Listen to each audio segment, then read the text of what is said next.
let's talk about it.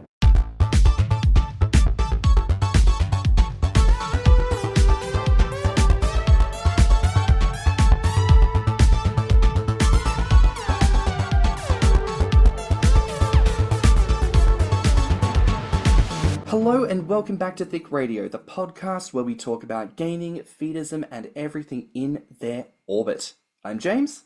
And I'm Tim, so let's get into it. Today we're continuing our dinner table talk series. We've got a number of guests with us, and I'm going to let them introduce themselves one by one. Hello, I'm Brian. I go by gwrychpiggy. Hi, I'm Ellie. I go by ellesbelly on Instagram and pretty much everything else. Hi, I'm Travis. I go by bearhog on literally everything. Hey, I'm April. I go by Kinky for Fats on Instagram and canadianfatsexual pretty much everywhere else. Hi there. You can call me Capy at thecaptainbara on Instagram. Well, listen, thank you everyone so much for joining us today. This is a star-studded and very full roundtable we're having today, and round it is indeed because everyone here is so thick and juicy in all the right wonderful places. But also, I think today is a bit of a day to imbibe and have some fun. This episode is going to be released a little bit later than it was recorded because today is a very sacred day for many people. It is a very special day. It is a day to imbibe. It is a day to enjoy. It is a day to let loose, as Lucy LaDuca would say, and have a good time. Today is 420. So, we're talking gaining, we're talking fat, we're talking food, we're talking weed today. Is everyone ready to get into this? Absolutely. My God, yes. Hey, Yeah. hey, put Yeah, your lighters up, y'all. Fabulous. Well, listen, the first question, and this may be a bit of a no-brainer, but who among us is a regular partaker in marijuana?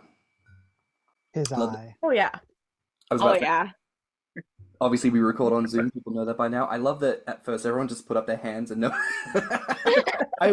I was hoping you would describe the phenomenon you saw unfolding. You're like, look at before you, my all those dear. hands. You have to help out the listener, you know?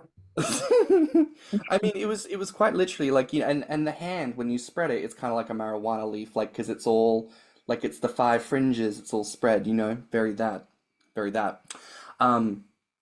No, but that's wonderful. And so, of course, that means we have the wise, we have the experienced, the knowledgeable here amongst us today to have this conversation. For the people listening who may not be too familiar with the product, what do we need to know about marijuana for the people who don't know?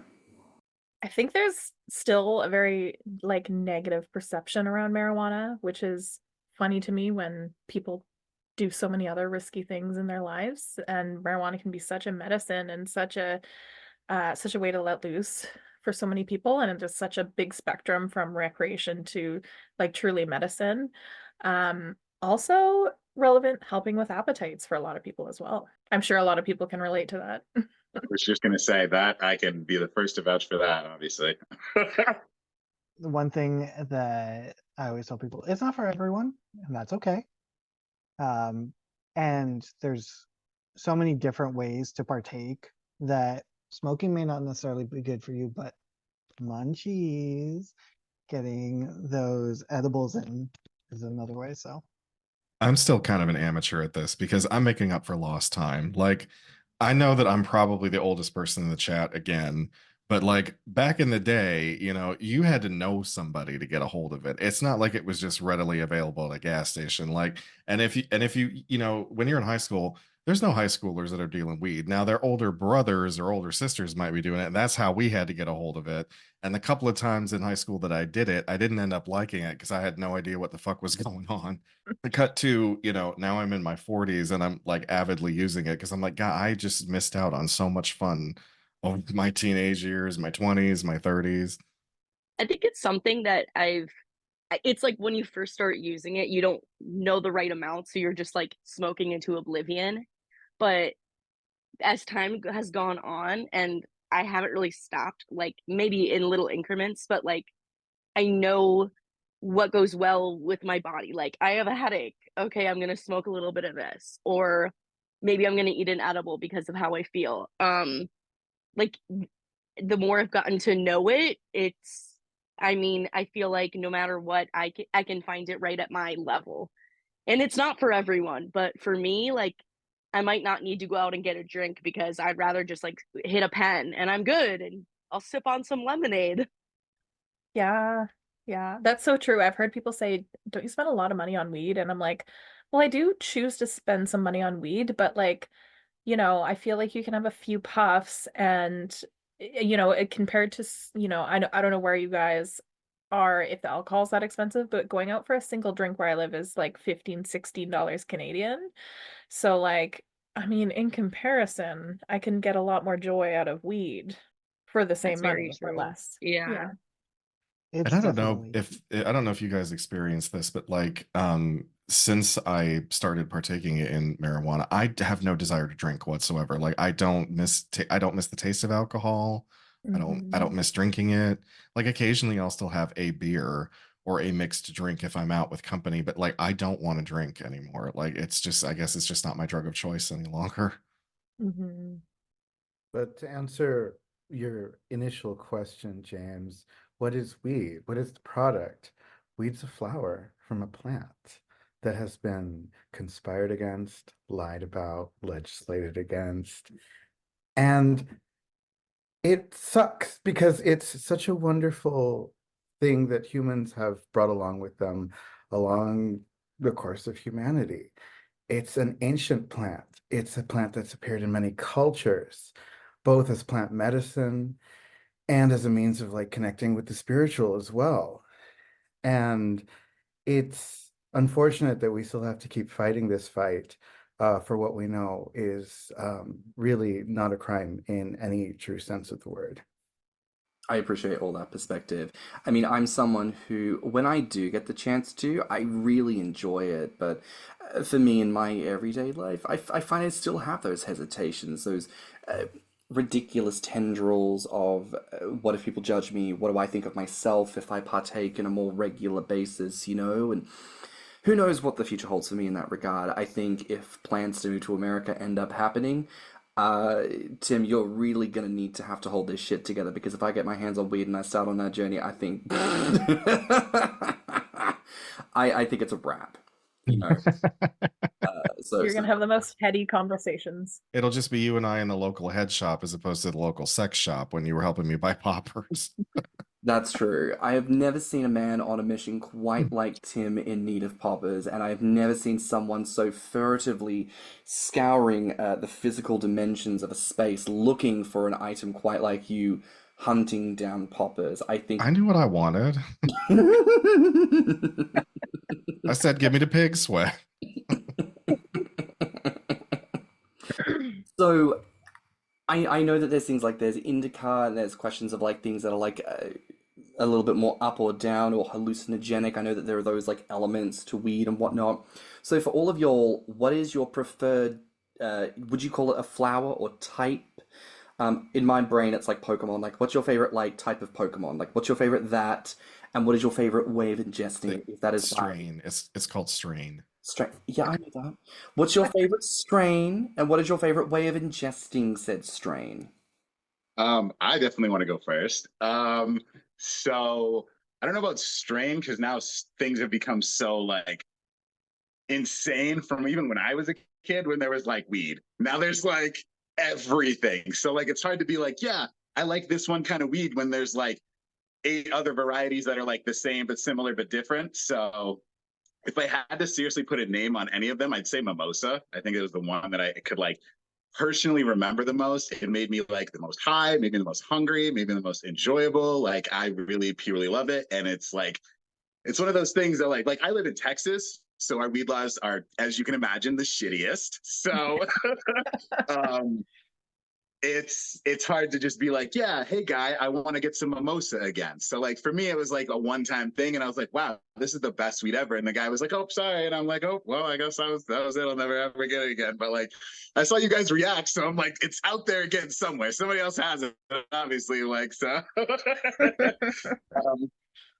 as far as the indica sativa thing, I am indica. I am indica in the couch. I love to be as high and ridiculous and hungry as possible. So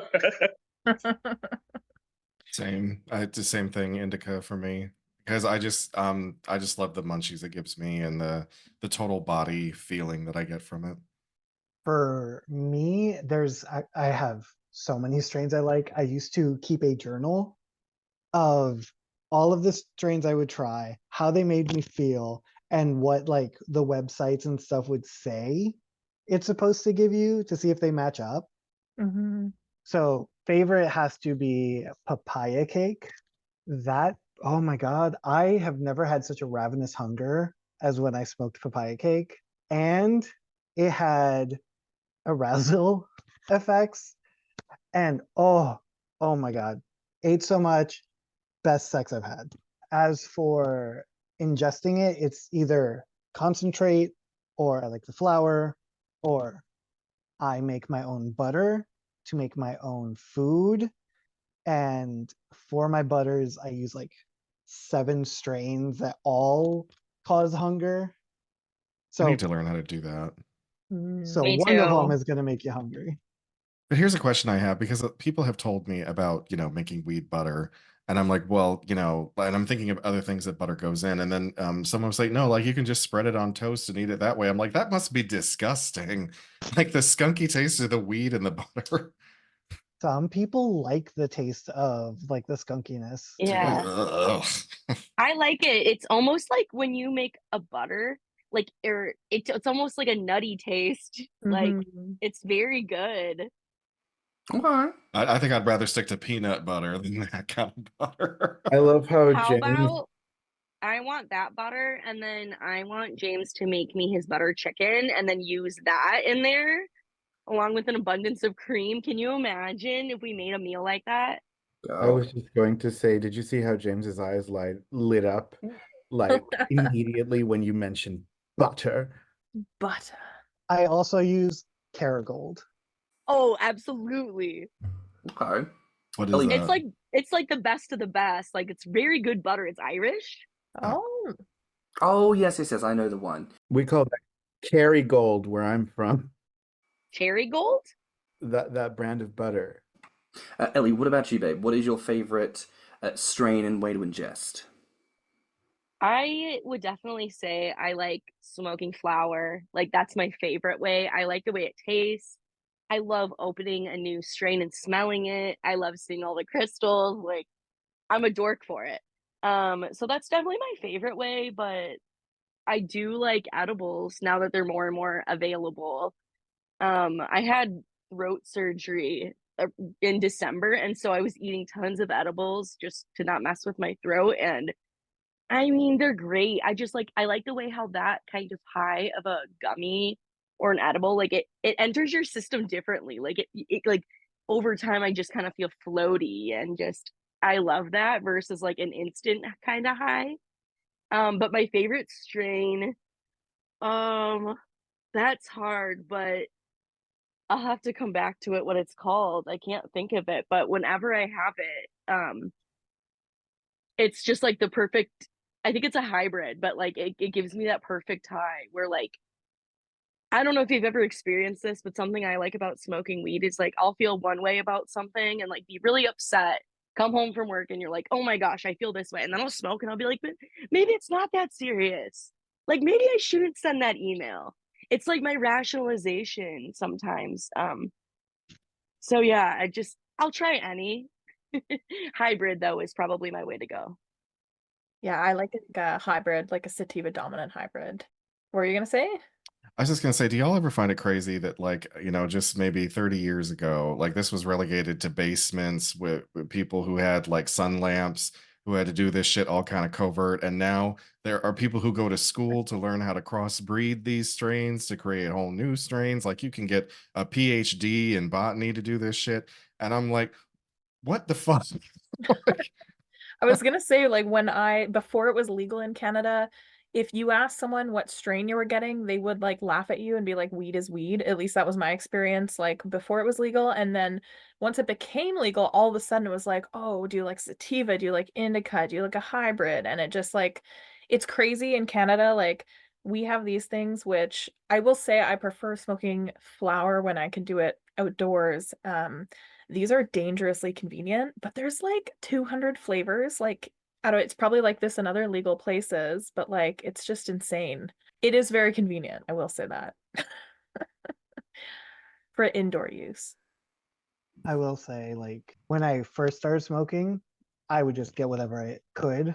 And now I'm like, I want to make a hot chocolate with weed chocolate syrup, some weed sugar for the brim, weed marshmallows, like just get all of this stuff at the store. And then, have a side of like weed soda. Like, there's just so much now that you can get. I'm like, Just jumping in real quick, because Capy, you did not get the chance to answer our original question. Just to circle real quick, your thoughts on that, but also, again, favorite strain and way to ingest. Absolutely. Favorite strain. There's a few that come to mind, but the one that actually got me through the pandemic times, similar to Brian's, it's a parent, actually, it's papaya. That's a really wonderful strain. It's a indica leaning hybrid. So I was able to like knock out a lot of work and be fairly like lucid and stuff on it. Lately, I like a purple kush or like anything purple, anything indica, and indicas actually, fun fact, are known to have and deliver the highest amount of medical benefits to those who smoke it. Fun fact. So it's more the medicinal type of weed. So, but I'm very indica lately, even though I was hybrid more so when I started. Okay. I like hearing about this. It makes me wonder, like, what kind of weed I'd vibe with. I do think indica, from what I hear about it, would be the kind of, she runs Oh, hot. when you were with me, that's what that was. Oh, that's what that was. Bitch, Yeah, I love an indica then. yeah. Give it me back. That was fantastic. I would like more. When I was in Florida with Tim, I was like, let me have a little hit of that pen. And obviously Tim was like, of course, baby. And we were playing like Cards Against Humanity. Tim, would you like to describe how I I don't remember what some of the answers to it were. I just remember that you got so giggly, was so and I hadn't seen you like that before. Like, I mean, you know me, I'd been pretty much baked from the moment you got there. Like as soon as I got out of the car and into the condo, I got baked. But yeah. um I was very giggly. yeah, you were I very actually giggly.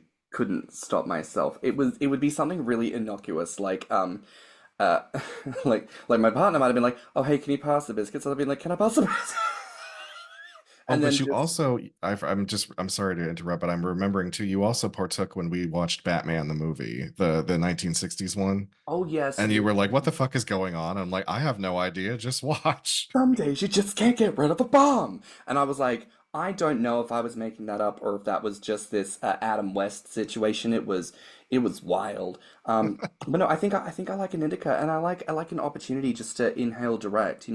My experiences with it predominantly in the past are rolled, and I don't like it when it's cut. Personally, I do like it just pure in that sense. Um, I like the flavor of the paper. Call me weird. I don't know. I like the flavor profile when it's inhaled in such a manner. Yeah, that's how I like it. And now, Brian, you're got me all kinds of tripping. I'm just like, okay, weed butter, and now I'm thinking about everything that I make and how I might weed it up. Like I make that potato and leek soup, and I saute like the garlic and the onion and the leek in butter, and if that was like a weed butter, and then you add cream to that, and I'm just like, oh my God, like kind of salivating in my mouth a little bit thinking about it. Oh, okay. Tell you what, you get really good at that. You go on that Netflix show about the cooking with weed, and I'll be a judge, and I'll get to eat everything you make. Yeah. I also volunteer as tribute to be a judge. I've said this before. One of my like gainer dreams is to have a house where I could have like a long, like 20-man wooden table, and I invite all the good gainer duties around. Like everybody bring a plate, bring what you can. Mama's gonna whip up a fucking storm, and it's gonna be like that, you lift the lid off the crock pot and it's like gushes of steam are coming out, and every square inch of that motherfucking table is just like casseroles and trays and bakes and plates and desserts and drinks, and everything is like handcrafted. And it's not like you load up a plate and sit down. It's more like everyone like swaps seats and gets to like hang out and meet new people. Like, oh shit, you made that. Like, let's talk about it and stuff our faces. And like everyone winds up so fucking full, but there's still so much food, and so everyone leaves like 10 containers of like leftovers. Like, bitch, enjoy that back at the hotel. Like, film some content, have a good time. Like, goals for the future, absolutely. Um, but back on the weed. Capy, you kind of told us a little bit before about the political nature of the marijuanas, and I do think it would be remiss if we were to have this conversation and not delve into that a little bit. And obviously, Tim, you brought this up, how like such a short time ago, it was a very covert thing that people did, and now it is extremely overt. And I just want to ask, for those of you all who have partaken over the years, how has that shifted like your consumption of marijuana, and how do you kind of feel and sit with it in a political kind of a way? Okay, so I'll start off here.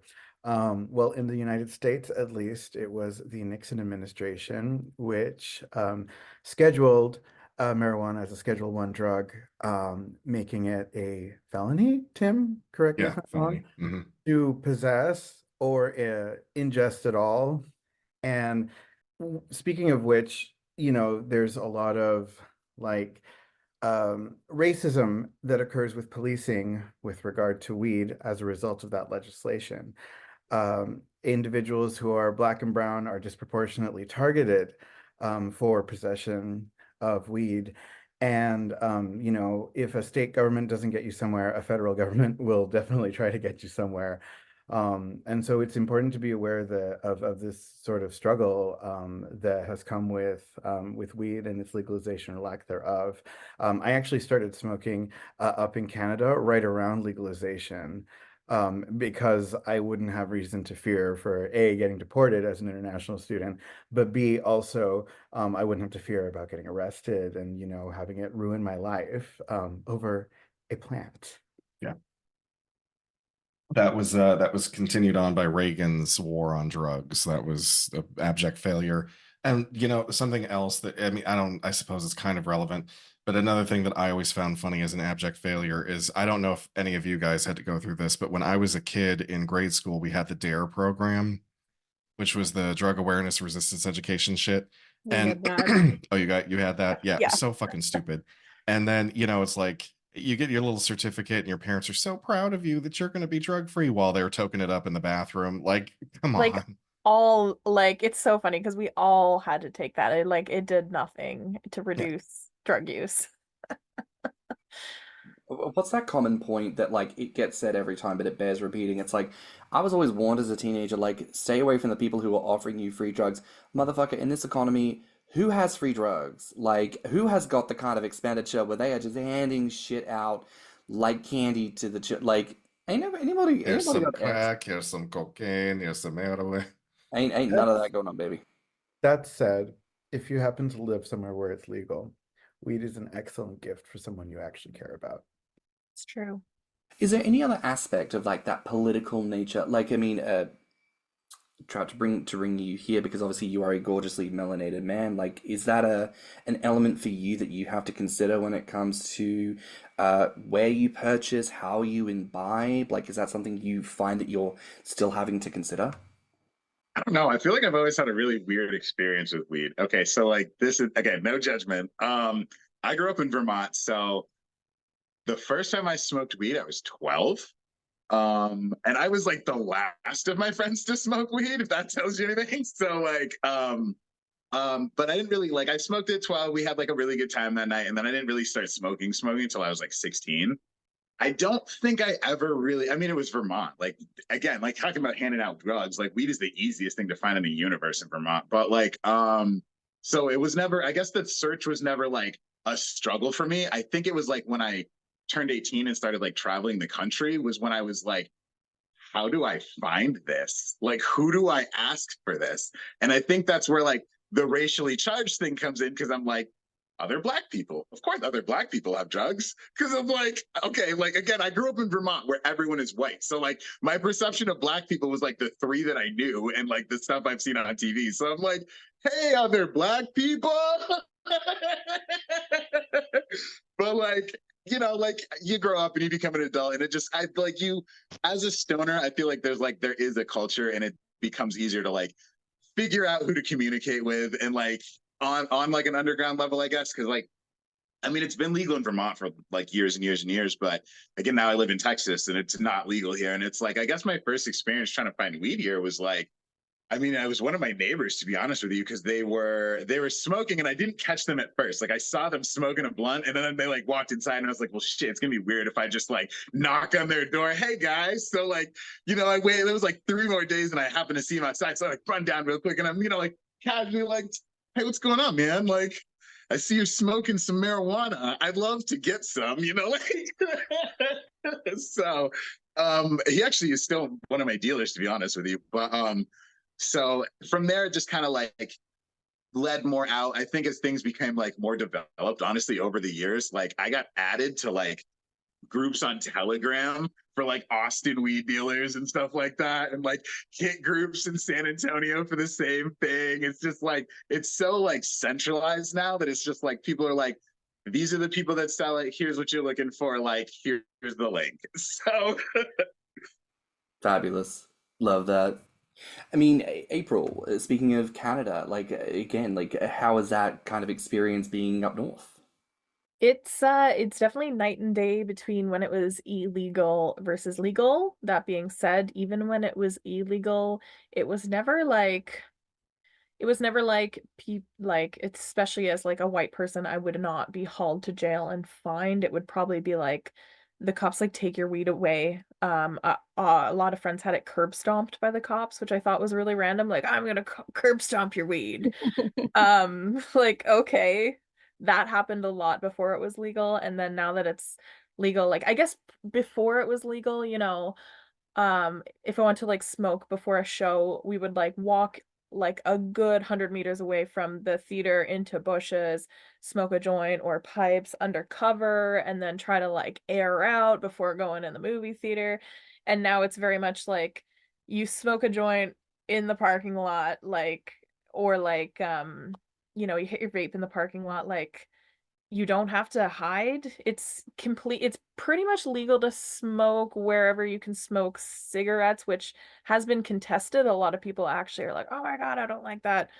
But like people smoke on the beach and no one really complains. I just use my common sense. Like I don't smoke around kids and families. Like if I feel like if it's outdoor enough, it's not wafting right in people's faces, then I smoke and no one tends to get mad. Actually, one time we were in the summer, we were at what we call Souk potholes. It's like a cool river creek waterfall area. And my cousin popped out a joint and we started smoking. And there was a family, but they were like a long way down the beach. And then the dad starts marching towards us. And I'm like, oh God, put that out. And then the dad comes up and he's like, hey man, can I have a hit of that? Hmm.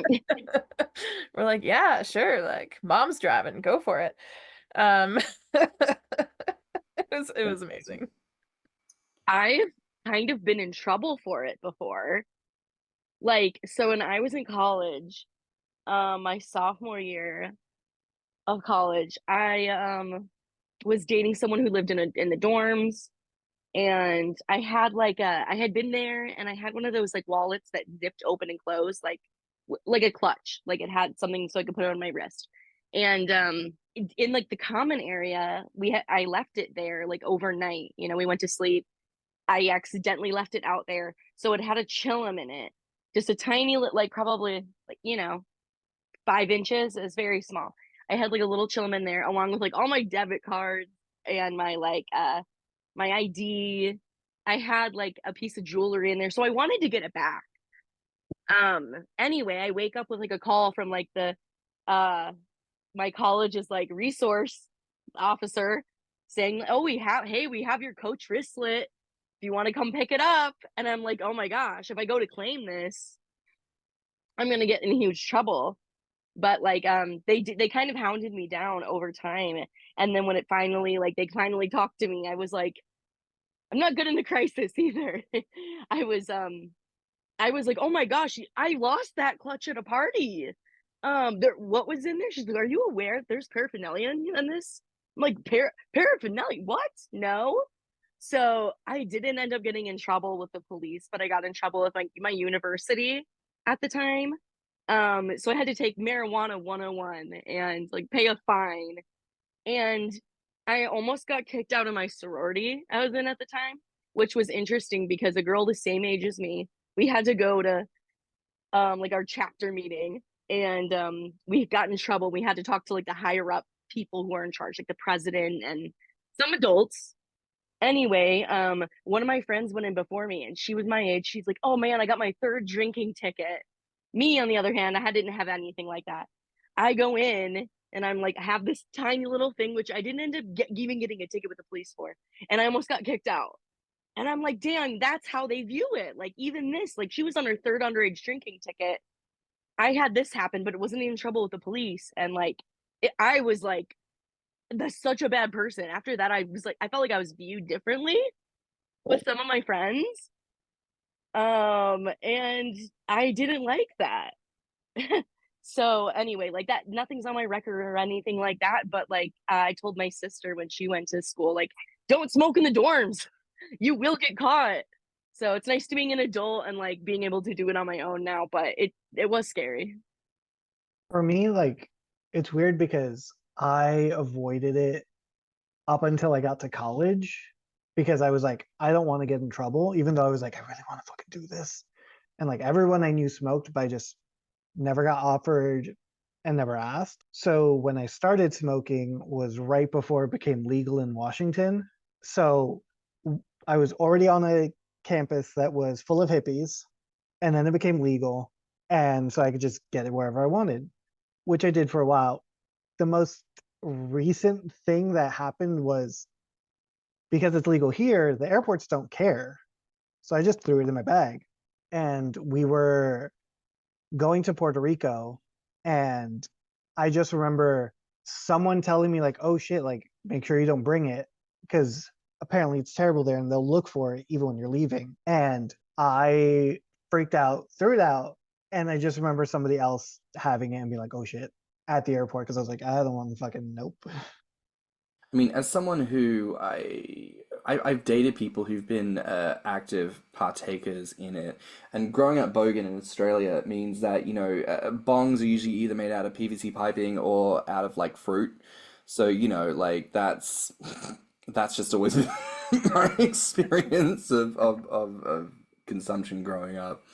But I think it's good to reflect on like, this is fun and I love that people love it and I love that there's a lot more freedom and a lot more safety in different places for people to consume it, but definitely good to be aware of where we consume and what lessons we can certainly take away from those instances.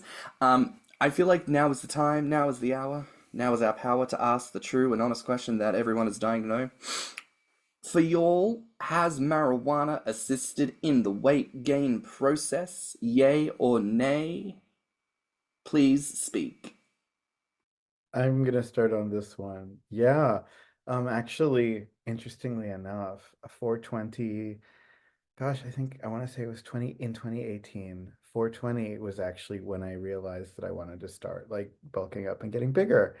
And it was very much like a moment of realization of like truth, of making peace with things. And so yeah, 420 is actually kind of a gainery holiday for me.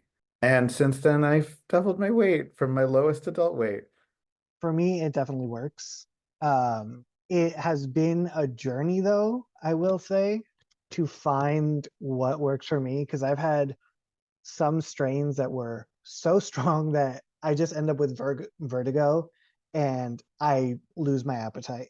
So, like, finding what worked, now that I've done that, now I'm like, oh, I'm just going to keep snacking until everything is gone. I was gonna say that's so relatable. It's definitely helped me with gaining weight. Also, just because I'll smoke and then I'm like, oh my gosh, I'm gonna eat something or I'm gonna cook something. Eats super full. Oh my gosh, smokes again.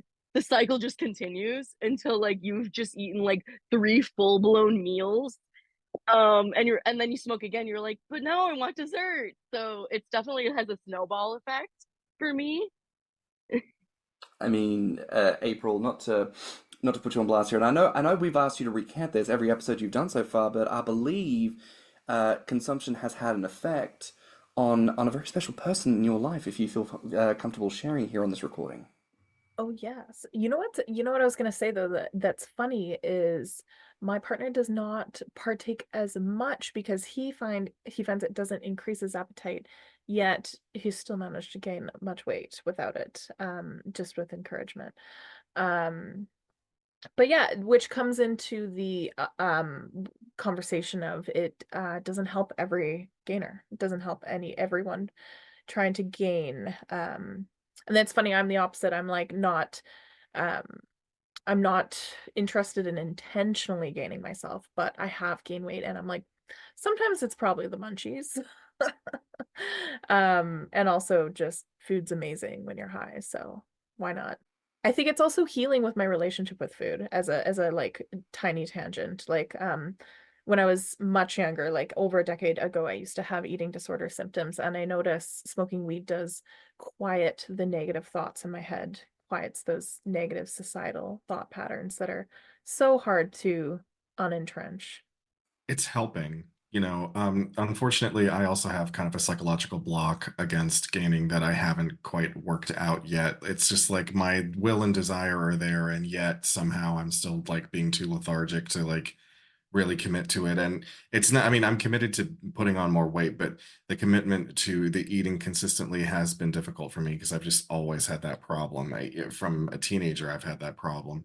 So I'm still trying to work around that psychic block, but I think that without it, I wouldn't have gotten to 250. So Actually, I feel like because I've been smoking so long, I feel like it's not like immediate for me. Like I feel like it's kind of like a constant thing. Like I've noticed, like if I'll go like a week or two without smoking, like I'm just like not anywhere near as hungry and I can't eat anywhere near as much. And then I'll notice that I spend so much time getting like obliterated that I do like eat a lot more. Like I'm just like, I'll mindlessly find that I'm just like, oh, there's 2 pizzas in the oven. When did I do that? Oh, there's already a timer set. Okay. Like, that's sort of just being like, I guess that's sort of how I guess I cope with it. I guess it does help. So yes. Very nice, very nice. And I did find that, when Tim allowed me to partake in America, all of a sudden, all that delicious American food just went down that much easier. So, fabulous, fabulous stuff. Though, of course, I feel like, to be fair, we should ask the opposing question, which is, historically, people can make the inference that those who consume marijuana have a tendency to do so to a point of detriment, essentially. And I don't know how much of that is, the typical naysayer slash misinformation nonsense going around versus how much of that might have any kind of legitimacy. So again, here as an opportunity to talk about a lovely plant with some opportunities. For yours experience, is that something that you have either recognized in yourselves or in other people, or maybe not so much? I just wanted to say, because I saw everyone react when I said I started smoking at 12, but I do want to say that I do wish I've started like older, because they say that like when you start smoking, you stop maturing. If you know me long enough, I am very immature, so I feel like that has something to do with it. But I think if I started smoking at like 20, I think I'd be a little bit like, I don't want to say like better adult, but I think I'd be like maybe have a different mindset about things. what does being a better adult even mean, honestly? James and I, we have these conversations a lot about how, you know, a lot of what we are told we are supposed to do as adults is not what we want to do. And unlike previous generations, we are not just adhering to what society says is the appropriate thing to do. We're all carving out our own paths in life. And a lot of us carry PTSD and baggage from things that happened to us in our past. And nobody ever sits you down and explains to you, this is how you adult, this is how you become a success. You're just expected to look around at your peers and the generations that came before you and go, oh, okay, I guess that's how I'm supposed to do it. But then when it doesn't fit into the way that you want to live your own life, you're like, well, I feel like I've been lied to. So don't ever, feel the whole like, oh, I guess I'm not a good adult because I can't this, that, or the other. It's such an arbitrary concept. On the subject of waiting for a certain age or whenever you started smoking, I didn't start smoking weed till around 25. And that kind of gave me a little more peace about trying it because I was worried about like, oh, maybe I shouldn't try this like while my brain is still like putting the finishing touches on itself and developing. Because I've read that that can be potentially detrimental. That said, I've met all kinds of stoners who amazing things in my life, friends, colleagues, people who, like do some pretty incredible stuff. And it doesn't seem to be a limiting thing for them. Like with anything, you have the good, the bad, and the ugly. You have people who are successful, you have people who are not so successful. But I don't think that weed is necessarily indicative of one thing or the other. I don't think it gets in the way of a lot of people's excellence. In fact, sometimes it can help amplify that. I know I was smoking weed most every night in grad school at an Ivy League school, making straight A's. And that was pretty cool and fun for me. I was also on a full scholarship. I like to remind my mother that when she tells me, oh, you shouldn't smoke weed, it makes you dumb. Can I just add too that I feel that I can state this. I mean, like I said, I've only been doing this for a little while, but I do believe that weed is not a gateway drug to any other drug. That was the number one thing that we heard growing up. Oh, weed's a gateway drug. If you smoke weed, next thing you know, you'll be snorting coke or you'll be doing meth. You'll be shooting up heroin. I did coke long before I started smoking weed. So like the point is like if you have an addictive personality, yeah, I'm pretty sure that you can develop any kind of addiction. But if you jump from marijuana to heroin, you probably wanted to do the heroin first anyway. Yeah, I agree. I've been smoking weed since I was more regularly since I was 20. So like a bit over 8 years. And yeah, haven't really wanted to do any other drugs. Like it's just, if anything, I've decreased my alcohol use since smoking weed.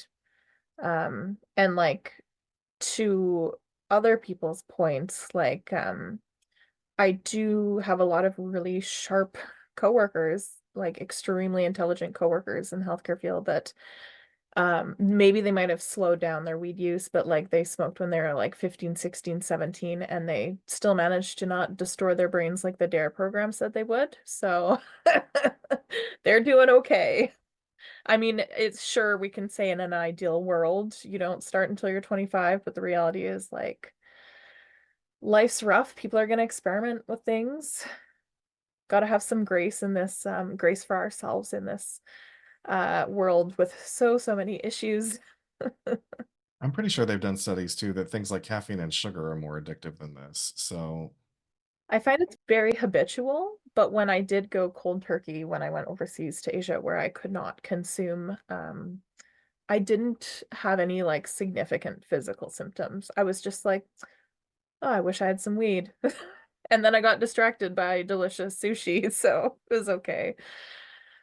For me, I've been on a journey in the past about demystifying drugs. I've shared on the podcast before. I come from a family history of drug abuse, which wasn't great. And I went through a period between the ages of like sort of 23 and 26 where I was making an effort to kind of try one of everything and just about tried one of everything because I was like, I want to prove to myself that this is not a scary thing because people consume this and they don't go crazy.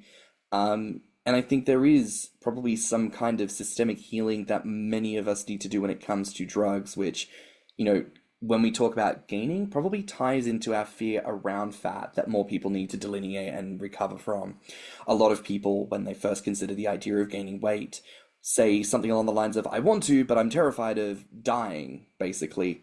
And it's like, you are barely 160 pounds. You are nowhere near the vicinity of the weight where you would even need to consider a fear of a consideration of that. But people do. And so there is a point to be made about maybe opening ourselves up to the understanding that maybe what we've been taught about certain ideas is not necessarily the whole truth, and that maybe we need to be more open to other ideas of things. I think that people just think, oh, you smoke, you're lazy. And I loved what all of you had to say about that, because I know that I can wake up, go to work, come home, maybe smoke a little, and like I am still a fully functional adult. All my bills are paid. You know what I mean? Like, and I think that I thought, oh, we shouldn't be, that shouldn't be the case. You're just like a lazy stoner. Like, even now, if someone calls me a stoner, I'm still like, no, I'm not, even though I will say, yeah, I smoke every day. So then, but like something about that brings me like this feeling of like shame, but like I know it shouldn't, if that makes sense. Um, but now, of course, and now that I'm at this point, I'm like, okay, so what, I smoke, like, I'm still doing whatever I need to get done. And I feel like maybe the stereotype is getting better than what it used to be. But then, like I just said, I'm still kind of internalize it if someone was to call me that. So I have had instances I feel where I have gone over with it. Like the first time I smoked, I got so high that I woke up the next day and was high at work and had never been that high before. There's like some points here and there where like it's been a detriment, but overall I'm like, I'm not as depressed. I can eat and actually succeed in my goal. And sometimes I have a ton of energy, or sometimes I just want to take a nap. So I'm like, overall, I think it's been super helpful with like minor negatives here and there, but it's not that bad. I think I would say that, okay, this is where I'm like really old school and I'm super bad and I don't like the terms they came up with. Concentrates, I think are what they're called, like dabs. I think that's fucking overconsumption. Like, dabs leave me a wasted, ridiculous mess, and I don't understand how people are like, what do you mean? You can't do 7 of these? And I'm like, dude, 1, and I'm like, I don't even know who I am anymore. Like, How are y'all's orgasms on weed? Oh, good. I feel Right. like weed makes me hornier. Yeah, weed definitely lowers my inhibitions of any like insecurity and gets me in the mood, I would say. I've definitely had some fun nights, and it's been due to the creativity that I got while high. Because that But imagination starts working overtime, doesn't it? I got it. It was so good. dang. Travis, I feel like you're dying to I say was like, I something. just want to say yes because I don't want to freak anybody out. No, girl, trust me. Like, I'm trying to get to a point where I'm painting the ceiling. I'm not there yet, but Bro, let My me lord. help you. Ooh. It can be a very nice thing to get oneself in the mood. I will say, in my own experience, I feel like I am better off for having this in my life. Who can agree that it's not only a nice thing, but it's actually a positive, uplifting enhancement. I think something that would be nice for all of us to do right now would be to go to not a wine tasting, but like a weed tasting. And I think that would just be so nice. So I wish we were all doing that right now. Oh my dude. god. You're So, James, for my 50th, here's my idea for my 50th. One of those like 6-course dinners where everything's infused. oh my god, yes. But also, can I just say, why has no one thought to do something like this for a Grommr yet? Like, this feels like, well, I mean, of course, not Well, everyone. probably because some people have jobs that prevent them from partaking. Yeah. I Fair. mean, very legal in Canada if you want to come meet in Vancouver. Listen, everybody, It's we're kind making of a far trip. though and expensive. I have a passport. I'll be there. Yes, I live in Victoria, so it's like just across the ferry, but I feel like most people don't want to go to Victoria because it's not as big. I'll make my way one day. One of these days. I was gonna say like it would be cool to have a group chat of like 420 gainer, 420, related things. And like yeah, potential meetups. That would be really sweet. Or like even recipe sharing. Or if I find that one strain, that mimosa strain, like I can hit you up and be like, "Hey, I found it." Oh my God, please do. Yeah. Oh yeah, you're up there. I'm thinking about moving to Rockford, Illinois. Oh, yeah, that's right by me. So You would be close to my dispensary. which one? Okay, there's like 100 up there. Like I couldn't Yeah. even like choose one. There was so many. Like It's so I live in Milwaukee, Wisconsin, so I have to, so it's not legal in Wisconsin. So I have to drive like 40 minutes down to the Okay. top of Illinois, and that's usually where I go because it's Is to just better Rockford? than I'm not gonna go buy it from someone. I'm gonna like go to the dispensary. At that point, yeah, I was like, because me and my friend just drove up there from Texas to Rockford, and it's like, he was like, we're like in the middle of Missouri, and he's just like, we're passing, I forget where we're passing through, and I was like, can we just stop? I was like, we need to just stop right now and go to a dispensary. Like, Hmm. Very quickly, I'd like to draw attention to Capy, who was just sort of shotgunning a whole bunch of treats, doing the lard's work on this call by keeping his fat face full of food. And so I'd just like to admonish everyone here for not having done the same thing. Well, I don't like to eat and talk. Thank you. Look at that, protein puffs. The muscle bitch, the representative, had to show up and show out. God damn it. A bitch, a bitch gets hungry, okay? For the recipe sharing, I was like, tutorial on how to make butter. Yes, Oh, definitely. Because yeah. Please make that. if I can figure out how to incorporate that into my chocolate mousse, I might not hate making it so much. Question for Mm. Brian. Question. Sorry, food in my mouth. How do you make butter without it stinking up your whole entire house? Because the one time I infused butter, very successful, very smelly. That's my Uh, problem as well, not being a homeowner. Air purifiers and fans everywhere. So just Because, deal with it, essentially. Just well, the deal air with it. purifiers help. The air purifiers help. It's just you need like as big as you can get. So what you're saying is I'm gonna have to put a big old box fan in my kitchen window, and then my next door neighbor who's in her 90s is gonna smell that coming over, wafting over to her yard. She should be like, "What is Feel that?" good. You can have a pepper step. One thing I have found that sometimes helps with weed scent or smoke scent is actually burning sage, but I haven't tried that I haven't tried infusing an edible in a few years, so I might have to combine those two, but that's a fun little tip if in case anyone was curious. Okay. I have used incense before for like smoking the bong inside. But y'all, this has been really cute. This has been really fun, and I want to thank everyone for being here. But I want to put out this as a final question to everyone. Just if there are, first of all, any points on marijuana consumption, Ganny, that we haven't touched on yet. But primarily for listeners who maybe are curious, maybe they have hesitations, and we've explored some of those reasons and potentials today. But for anyone who maybe just needs a little encouragement to step out and try a little something, something. What might you say for such a bitch? I'll say my piece and then that'll be it. But just for legal purposes, I will say, please wait until you are the appropriate age as designated by your state, or you are the appropriate age designated by the state that you are traveling to. We don't want anyone doing anything illegal. But yeah, like we said, if you're going to take a step in, probably helps to find somebody who has some experience with it, so maybe they can make you some recommendations, and then just kind of try everything in moderation. I mean, you don't have to heavily dose yourself. There are ways to microdose, so you can test out different strains and see which one is the best for you. Going off of what you were saying, Tim, yes, with THC, a psychoactive substance, more is not always more. So, yeah, be sure to pace yourself, check in with yourself regularly, give yourself a second to perceive what you are going through. Also, make sure to hydrate all throughout because you'll feel pretty shitty after a while if you don't hydrate. Getting stoned is a great way to check in with yourself and see how to better take care of yourself. So be sure to listen to yourself and make sure that you're taking good care of yourself so that the experience is maximally enjoyable. If you're worried about taking it by yourself, maybe see if you can't have a loved one or a friend keep you company during the meantime. But yeah, happy 420, y'all.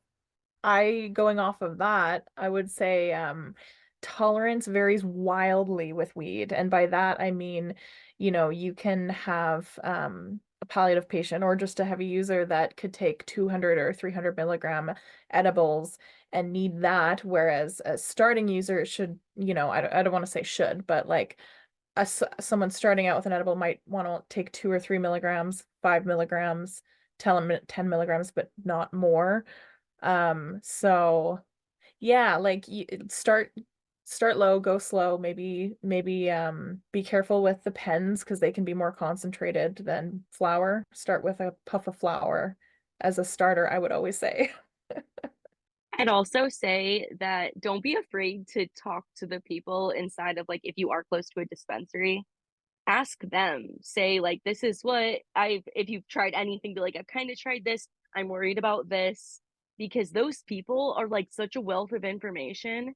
I'm not, I mean, I don't know all the strains, there's so many, but I find myself loving to go in, and it's kind of like when you go to a restaurant and you're like, oh, well, what's your favorite? Like, love getting their recommendations. And like you said, April, definitely start low. Like, you can always, like, if you're going to eat an edible, you can always eat a little bit more and just ease into it.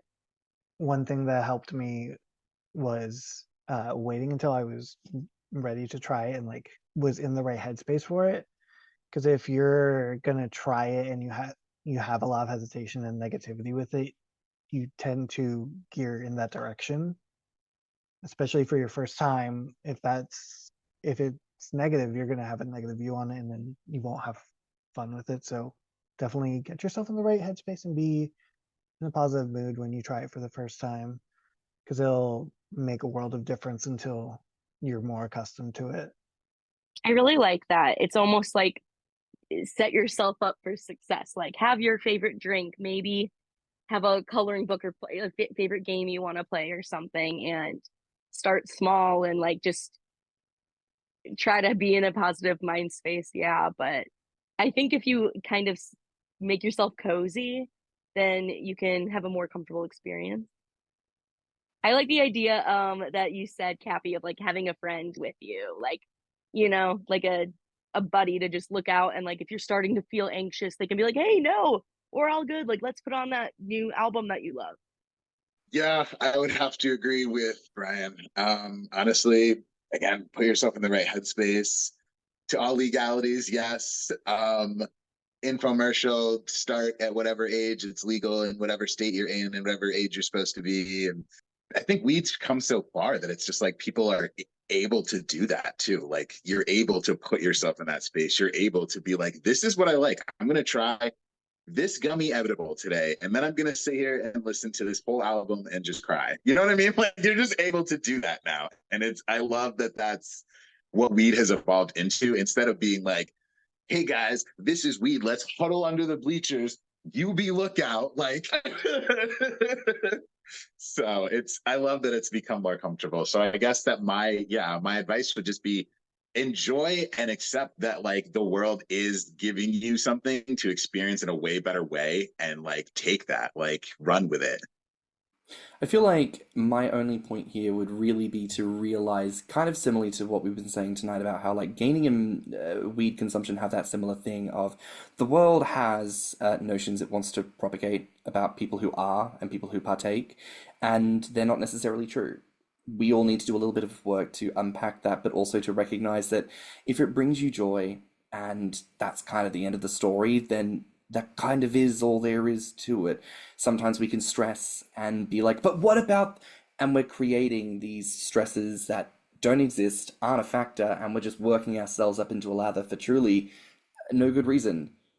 Actually, Cappy, you've said this to me once before about something else, but I think it applies here. It's like, how about instead of wondering what could go wrong, ask yourself, what if everything could go right? What if this is actually just perfect and there is no major issue, and actually it could just be a wonderful experience? And I want to challenge people to consider that, both with their gaining and with their consumption of marijuana. But I think that brings us to the end of a fun episode here on the podcast. This is the biggest group of people we've had, so thank you everyone so much for joining us here today. Where can our listeners find you online? You can find me on Grommr, Instagram. I have a Twitter. Don't post much there, but it's all under gwrychpiggy. You can see the spelling below. You can find me on Instagram and Twitter. Feabie, I'm on all kinds of things. I'm under ellesbelly. It's ellesbelly, or the L's are ones on Instagram. You can find me at bearhog everywhere: Tumblr, Twitter, Instagram, Grommr, BlueSky, I think it is. You can find me at canadianfatsexual on Tumblr, Feabie, FantasyFeeder, Reddit, pretty much everywhere. And then Kinky for Fats Instagram is where I'll post coming fiction. You can find me on Instagram at _captain_bara. Fabulous. Oh my goodness. Well, that brings us to the end of another fabulous week here on Thicc Radio. Please remember to like and subscribe, rate us 5 stars, and leave us a good review. If you liked this episode, the podcast, or just us in general, please share it with your friends and encourage them to tune in. You can find me on Instagram and BlueSky at stannnum. And you can find me on Instagram, Twitter, YouTube, and TikTok at thiccymouse. You can also look us up on Instagram, YouTube, and TikTok at Thicc Radio, or at our website at podpage.com/Thicc Radio. If you want to submit a voice note or become a financial supporter of the show, you can find the links in the show notes, and you can always write to us at thethicradio@gmail.com. So until next time, bye, Fats. Bye, Fats. Bye, Fats. Fats. Let's talk about it.